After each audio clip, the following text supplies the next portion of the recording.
How's it going, everyone? It's the Tenacious Gamer, and welcome back to more Let's Play Pokemon Let's Go Pikachu. In the last part, we made our way through a small portion of Mount Moon, and in this part, we are just going to be continuing through this cave and exiting through Cerulean City. However, the first thing on our agenda is to sneak up on this super nerd right here and challenge him to a battle. Yeah, you looked a little lost in your thoughts there, buddy, so I figured why not wake you up, put some excitement into your day. So he's going to be leading off and finishing off, technically, with a Grimer. First Grimer that we have seen in this game. Looks like it's going to be a classic, normal type attack battle. So why not switch things up a little bit? I love that animation that Grimer makes when he's shaking. It just looks so jiggly. So he's gonna go and poison us. That is unfortunately. Thankfully we have some antidotes. I just hate using items. I don't know, for me it's just the time consuming nature of using items that I'm not a fan of. But there we go, got Grimer out of the way pretty easily. There we go, Nazca growing to level 7. Oddish really putting in some work. And honestly, I'm gonna keep my old moves. Really, the main use that I've always had for paralysis is using it to catch Pokemon, but obviously in this game it's not needed anymore. And he's crying under those glasses. This dude is crying. Come on, man. You don't cry when you lose a Pokemon battle. Okay, I am going to, of course, use my antidote as well as probably a potion as we continue along our journey. Alright, let's challenge this youngster right here. You need to go through this cave to get to Cerulean City.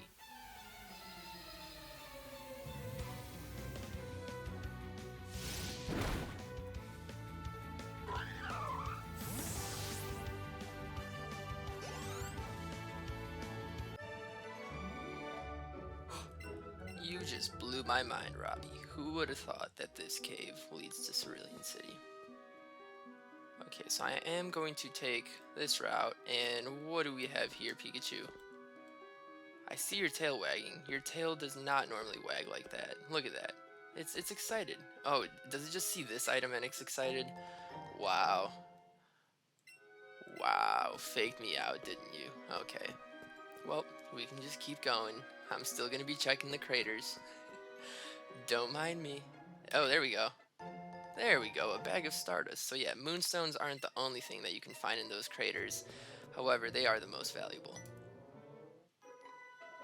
Wow, it's way bigger in here than I thought.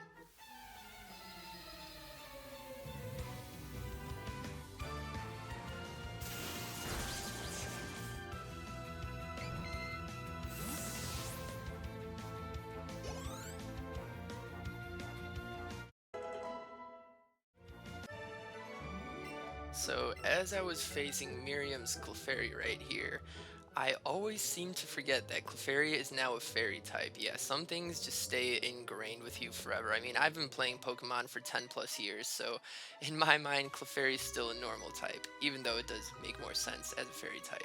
Yikes! Quit following us! Alright, James. I'm just trying to make my way through Mount Moon over here. Got a crack, some water coming out of it. Pretty sure that's exactly how Mount Moon looked like in Fire Red and Leaf Green, so I'm glad that they kept those random tiny details. But over here you're going to find yourself a nugget, which is pretty cool.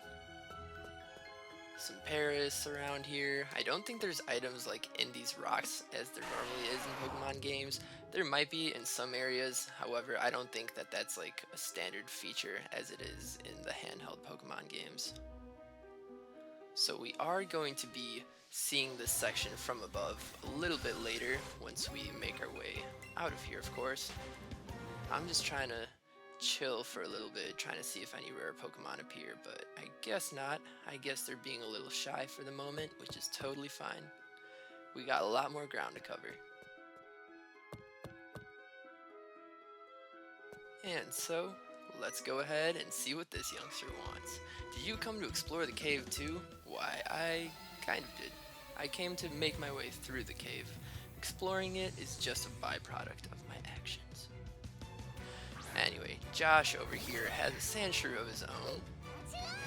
I love that twirling animation. And, yeah, probably headbutt. I don't even know why I'm thinking. It was down to double kick or headbutt.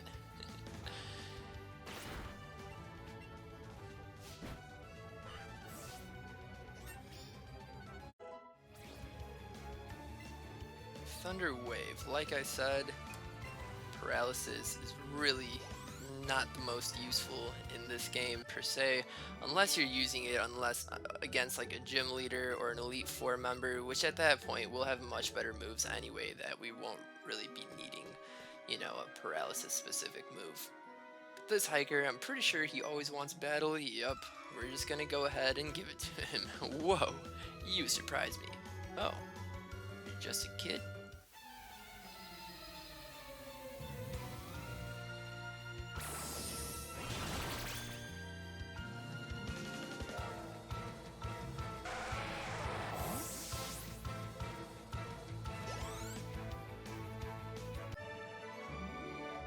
Wow, surprised again. So shocking, man. Well, we just gave him a little bit of a shock, found ourselves a pearl, and I don't believe that I remember this man, so let's see what exactly he wants. Heh, I see you have plenty of Pokeballs. If you ever run low, come talk to me, okay? So yeah, these people are kind of gonna be scattered throughout the various caves of the Kanto region. I have no idea why, but that they're here and they're very kind and friendly and they just stand in corners very willing to give you Pokeballs. So it's, yeah, take advantage of them if you're ever running low on balls. And something that I've been thinking about a little bit as of recent is, I might go into my thought after this little cutscene.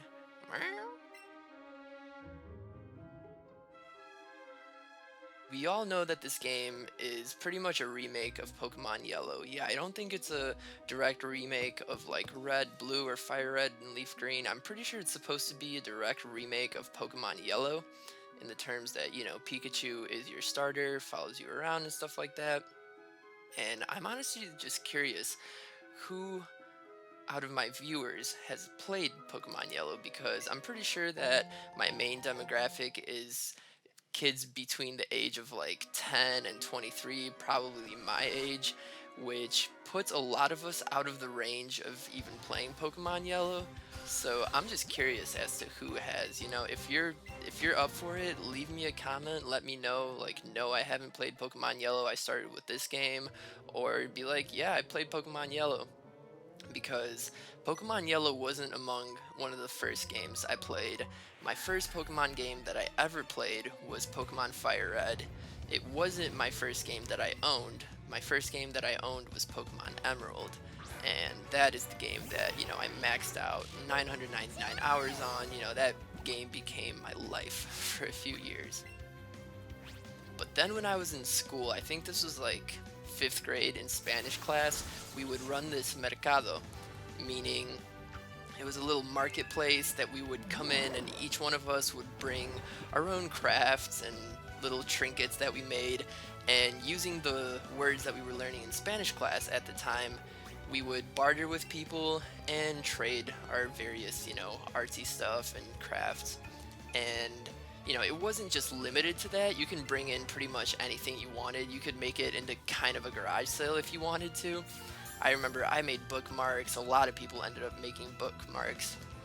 I made mine just by like drawing and using markers and stuff, but I remember one girl went totally all out and she got her mom to make her a bunch of like beautiful professional looking bookmarks and then laminated them and everything and then put me to shame, but it was still fun. But the moral of this story is, some girl, she brought in Pokemon Yellow, and she brought it along with this like Pikachu lunchbox. It was a really, really tiny lunchbox. I don't know, it could probably fit like one sandwich and that's it. And I bought it to her at this mercado for about 5 pesos, and they weren't even real pesos. You know, the value of 5 pesos is low enough, but these weren't even real. So I pretty much got Pokemon Yellow for free, and I played it a lot after that. And yeah, I had a great time. So that's my story of Pokemon Yellow, but I'm just curious as to how many of you have played the game because, you know, those Game Boy Color games, they really had a certain magic to them, if you ask me. I do think that this game also has a certain magic to it, but, you know, it's kind of different when a game, like, really starts a franchise, and that was, you know, the true Generation 1. Anyway, aren't those dark colored things fossils? Alright, Meowth, go get those fossils. Like, I ain't doing that. What are you talking about? And there we go. This is a Pokemon that I have been looking for. And it's tiny. All cute and tiny. So, Clefairy is going to be jumping around here, meaning that I am completely not centered. I have no idea what I'm supposed to do in this case. Do I just, like, tilt my Joy-Con to the right or something? Let's try that. Yeah, that's, like, kind of working. Really, what do I do here? I'm going to keep missing. I'm so confused. Because you really can't move around or anything. Oh, okay. That seemed to work. I just swung my Joy-Con straight to the left. As if I was playing, you know, Wii Baseball or something. But here we go. We have caught ourselves a Clefairy. Look at all of us gaining all that good experience.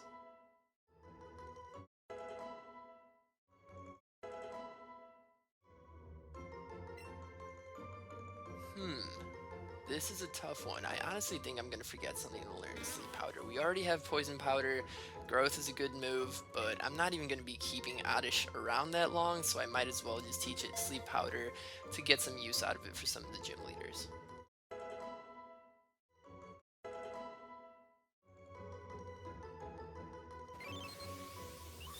And here is Clefairy, the fairy Pokemon, adored for their cute looks and playfulness. They are thought to be rare as they do not appear often. This is true. And look at that, another Clefairy. I'm sorry, I need to do this. At least now I could compare natures and stuff, you know, if it were to be important.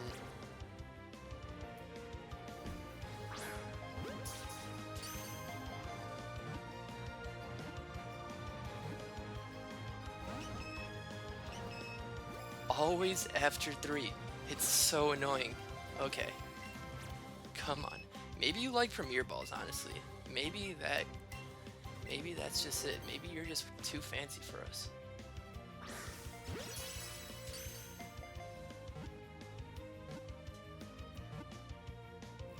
There we go. That seemed to be it. See, this Clefairy just has expensive taste.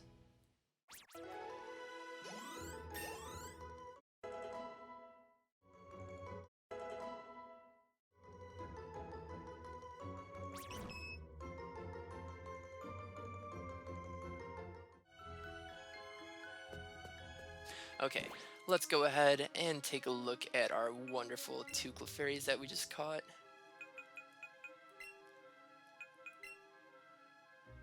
So both are at level 9 at the moment. We cannot check their individual values or IVs. However, we can check their nature out. So this one's going to have lowered special attack, already not what I want. And this one's going to have lowered special defense. However, it is going to have higher defense, but mainly I'm just enjoying the fact that special attack is staying the same. And this is the one that we caught in the Premier Ball, so we might as well keep this one in our party. Let's go ahead, add you to my party, and we're gonna replace you with Pidgey. Sweet. And I'm pretty sure I have to go through the party member or menu in order to give it a nickname. And I've got a nickname just for you. Your name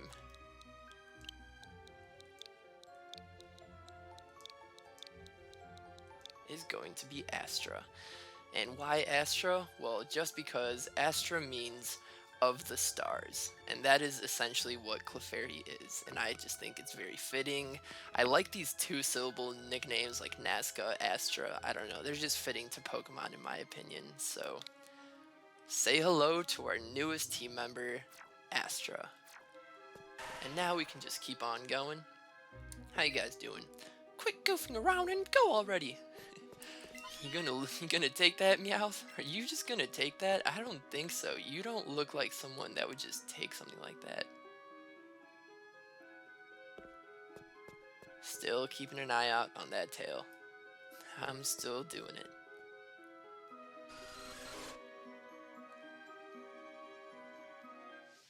And that was my mistake.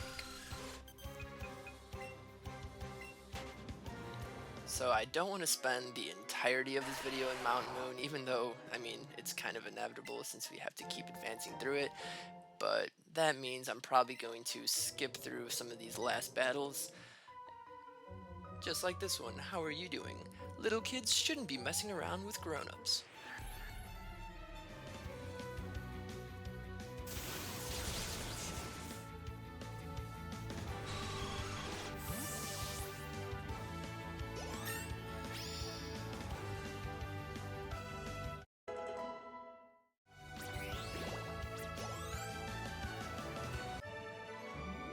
Boy, that really makes me steam. Serves you right, honestly. Yeah, and you would think that there's an item in just like a lone rock like that, but of course there isn't. Hey, stop! I found these fossils. They're both mine. Okay, sir. Okay, that's how we're gonna play. You're not gonna share? You're not gonna be friendly, Miguel? Alright, who are you sending out? So he's going to be starting off this battle with Voltorb. Very cool. Meanwhile, I am sending out Turbo, which, I don't know, their names are sort of similar. And also sort of not at all.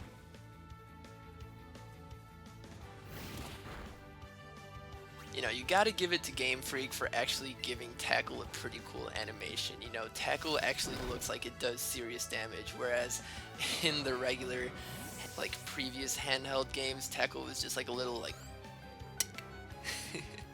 I don't know, it looks like they were poking them or something. Anyway, Miguel is going to send out Magnemite. Does Sandshrew have any ground type moves? No, he does not. I mean, besides Sand Attack. How about Geodude? Nope. Alright, I guess we just double kick it out. That's fine.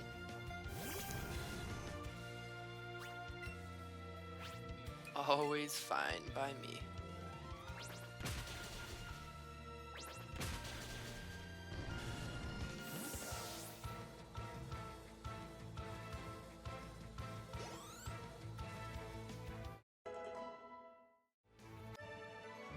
And there we have it. Okay, I'll share. All these super nerds just crying at the end, it cracks me up. No good being greedy. Yes, that is correct. So, if you choose this fossil right here, the Helix fossil, it will result in an Omanite. Whereas if you take this fossil right here, the Dome fossil, it will result in a Kabuto. And this isn't instantaneous, this is way, you know, towards the later stages of the game once you get to Cinnabar Island. However, this choice is permanent, so choose wisely. Me, myself, I've always been more of an Omanite guy.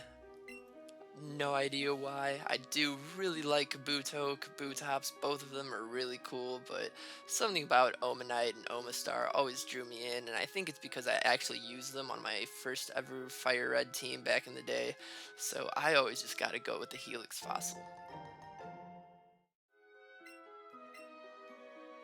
Alright then, the other fossil is mine.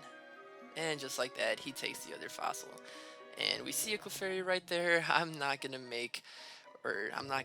you know, make the effort to catch it. Hands off! That fossil belongs to us! Erg, how did you even get here ahead of us? Well, I mean, if you want to be technical, you were staring off into the distance, whereas I, you know, kept going. We're Team Rocket! I'm Jesse! And I'm James. And the two of us are going to take that fossil back.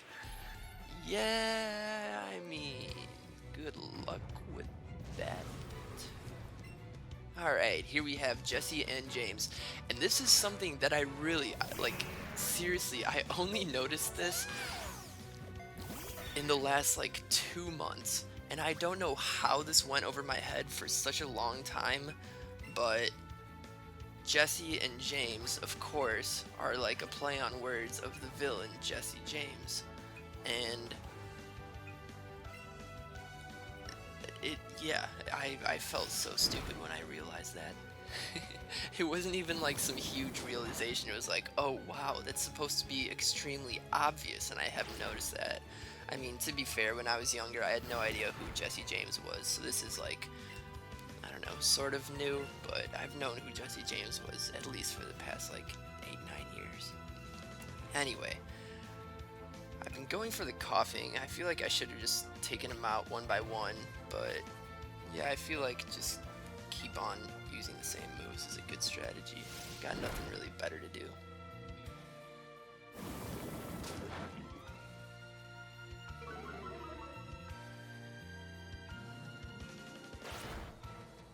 I don't remember Acid hitting both Pokemon back in like the DS games, but I could be totally wrong. Gonna go for one more headbutt, and then, yeah, I mean, like I said, this is pretty much the only strategy I have right here.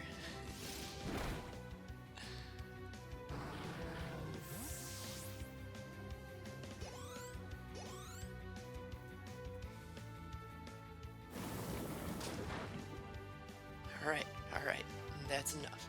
That's enough. Hopefully we can take down this Ekans in this turn. Yeah, headbutt. Of course, scratch. And I'm hoping that we can. I mean, Ekans obviously has a lot lower defenses. Yeah, there we go. Coughing was the bulky one of the two.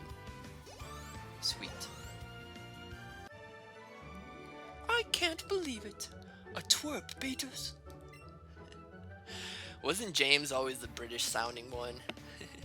Looks like Team Rocket's blasting off. As in running away from a youngster. Nicely done.